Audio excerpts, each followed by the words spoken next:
Hi, I'm Julie Van Meter. I'm the Entomology Program Manager with the Nebraska Department of Agriculture.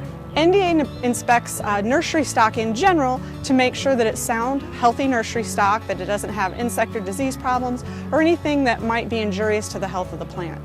In terms of emerald ash borer, we inspect nursery stock to make sure that it's compliant with state and federal quarantines, meaning not coming from an emerald ash borer quarantined area, and then we also check it to make sure we're not seeing signs of an infestation. What should people look for in their ash trees? Well, first off, make sure it's an ash tree, because emerald ash borer is only going to impact ash trees in Nebraska, so they want to make sure that they actually have an ash tree and not some other kind of tree. Then we look for some specific symptoms like branch dieback, suckering, meaning shoots coming out of the base of the tree, and we also look for bark cracking. Those are all indications of stress in the plant.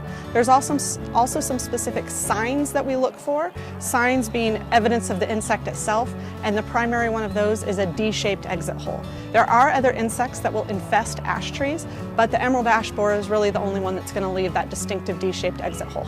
The trap is a very large trap, and it is bright purple, so it definitely catches people's attention.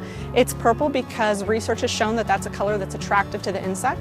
There is a lure inside it that is a chemical lure that is attractive to the emerald ash borer pretty specifically. The traps are hung in trees.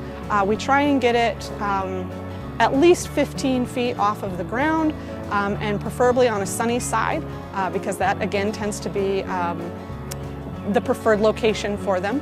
Emerald ash borer start their infestation high up in the crown of the tree and will work their way down, so we're trying to get those traps up high in the tree where, if emerald ash borer is infesting that tree, we're likely to find those adults.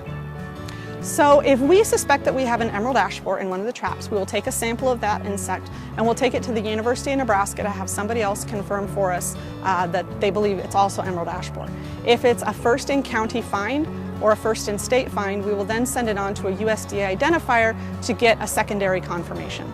Once that's happened, we will make the announcement out to the public about the new find. The Nebraska Emerald Ash Borer Quarantine regulates a number of articles that might move emerald ash borer, firewood being the primary one, but we also regulate the movement of ash trees, ash logs and lumber, and hardwood mulch under the Nebraska EAB quarantine, because they all have the potential to move emerald ash borer from infested to non-infested areas. What we encourage people to do is buy their firewood where they're going to burn their firewood.